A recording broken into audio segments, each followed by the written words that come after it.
Awas lo, chạm phải cái luôn.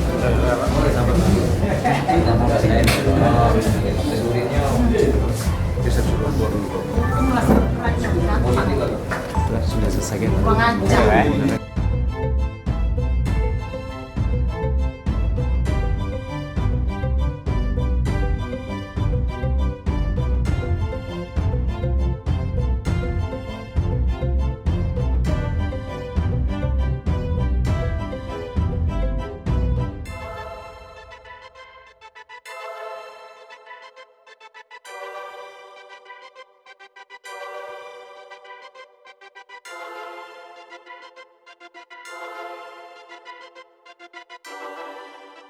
Warga dikerahkan mencari Anit deh baraku itu yang ada nyamuknya keluarga di sini dihubungi terus. Kelak Pas hari tahu di hari Minggu itu, nah jadi pas hari Senin kita langsung tuju ke Polres OI. Itu di Nyingoi, kami selaku pribadi keluarga ke tempat TKP kejadian itu, tempat dibakar itu lagi tidak sempat nyingok kami situ. Kami lah hubungnya langsung ke Polres OI itu. Jadi cocokkan dengan properti yang ada itu seperti tinggal cantik kan gitu. Sesuai dengan kedekatan masalahnya dengan ayunya ini kan. Kan memang itu anting perhiasan segala macam memang punya almarhumah. Almarhum. Selain cari ke Segayam, ke desa mana lagi Kak kira-kira? Baik keliling kami. Nggak pacak ngaturnya lagi Segayam mencarinya nih. Bukannya lagi di desa Segayam, baik keliling seluruh desa yang berada di Kecamatan Gelombang ini kami selusuri. Jadi kami tuh sempat nyarinya sekitar mulai Minggu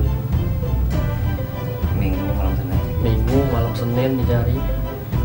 Jadi pas sore-sore Minggu itu tahu bahwa di Facebook, di sosial media itu ada kabar bahwa ditemukan mayat perempuan yang dibakar. Jadi kita yang nangannya kebenaran situ Polres OI langsung kita kejar waktu hari Senin ke sana. Kita tanya, kata mereka kalau untuk lihat jenazahnya sudah dibawa ke Palembang di rumah sakit Jayanegara. Berhubung di situ yang dinangani Polres OI, kita dijingokkan oleh mereka itu bahwa properti yang ada itu canting, HP, jam tangan. Di situ kan pas ada kancing apa, jaket jinnya itu yang menguatkan kami yang paling pasti itu adalah anting. Sebab anting itu dulunya punya ayunya ini dembeknya, jadi pas ayunya pergi lagi sama dengan yang itu dicocokkan. Dari situ kami diperintahkan oleh Polres OI itu sekaligus jenguk jenazah itu untuk tes DNA itu pada hari Selasa. Kak, apa kenal dengan pelaku yang namanya Asri dan kawan-kawannya itu? Kami sama sekali tidak kenal. Jadi semenjak ada peristiwa ini baru tahu bahwa yang bersangkutan tinggal di alamat desa ini. Ya, setelah kejadian ini, setelah ditangkap dengan pelaku yang pada itu baru tahu bahwa mereka itu alamatnya di desa Talang-Tali. Itu termasuk Kecamatan Gelombang juga itu. Mengenai kedekatan almarhumah dengan para pelaku ini, apa sebelumnya pernah tahu? Kami tak pernah tahu karena si korban ini tidak pernah merasa terbuka dengan kami, baik dengan ayu-ayunya, masalah hubungannya di luar itu. Jadi kalau sehari-hariannya dia cak inilah dia kan biasa-biasa baik, Aktivitas ke kebun. aktivitas kadang melok kayunya ke kebun, kadang diam di sini lah, misalnya namanya ibu rumah tangga kan. Berarti kalau lagi keluar anak ditinggal. Anak kadang sering diajaknya, kadang ditinggalnya kan. Ya yang namanya seorang janda kan, kita tidak tahu kan. Tapi dia tidak pernah terbuka dengan kita. Apalagi dengan dulur-dulurnya, saudara-saudaranya kan.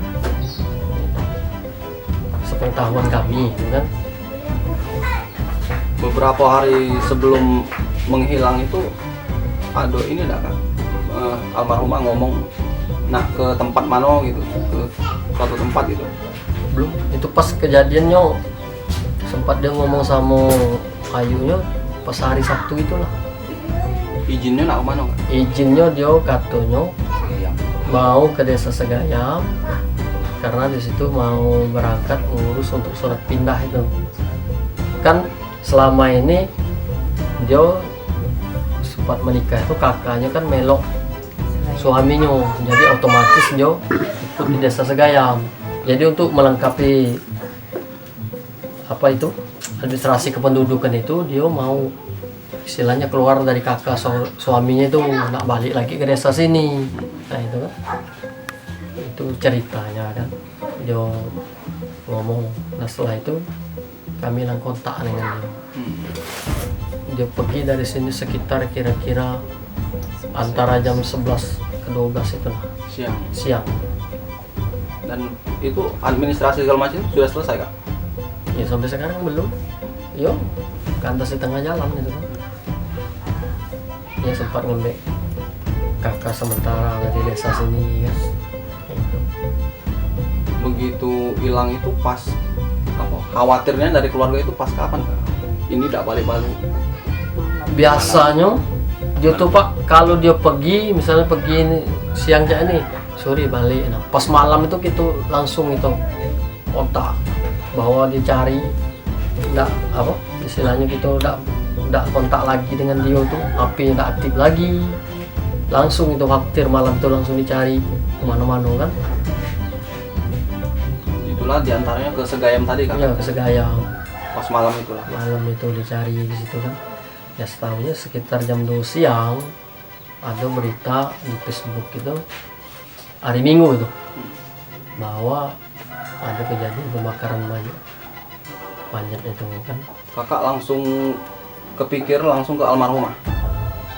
Itu kita kan belum itu waktu itu kan kita kan nyangko kan jauh kan di sana kan, nggak mungkin lah. Nah, jadi pas kita dampingi carilah keliling-liling, nah jadi inisiatif ini kan terus mungkin aku adik itu kan itu. Jadi pas kita langsung pas hari Senin itu kita pastikan ke Polres OI itu. Kita di hari Senin tuh sore balik lagi sini, hari Selasa kita disuruh oleh Polres OI itu untuk ke Bayangkara untuk diambil tes DNA itu.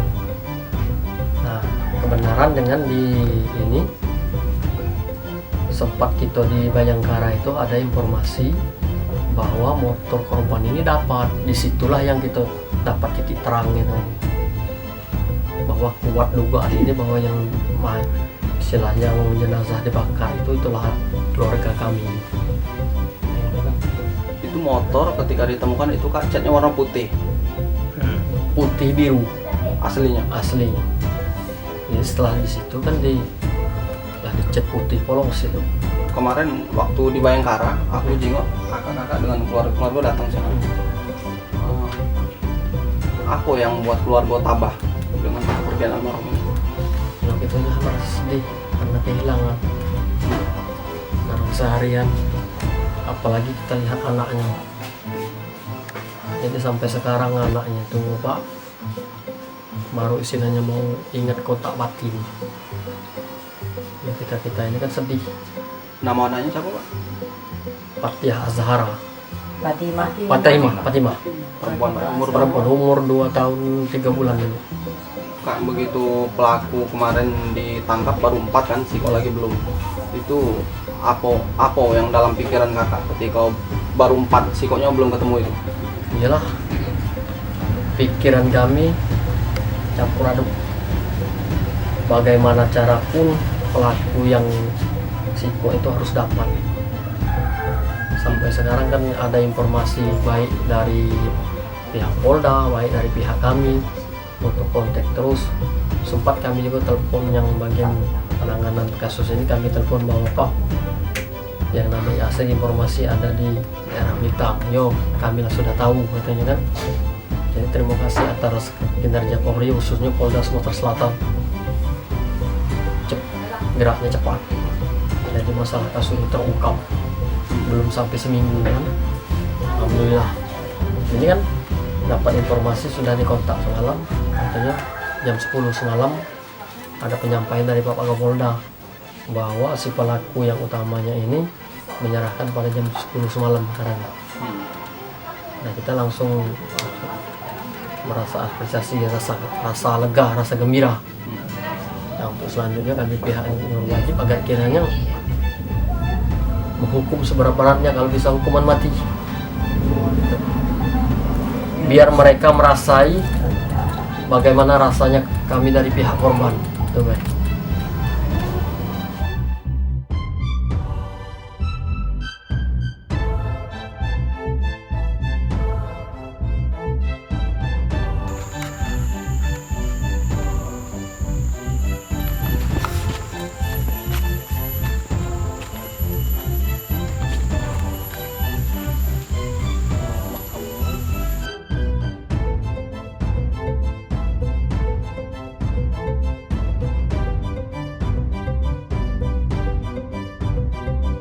Yang namanya Asri itu kami tidak kenal.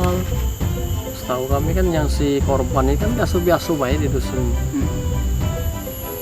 Nah, itu bang, ada yang di media sosial kan, otak dari pelaku pembunuhan Innan Timur.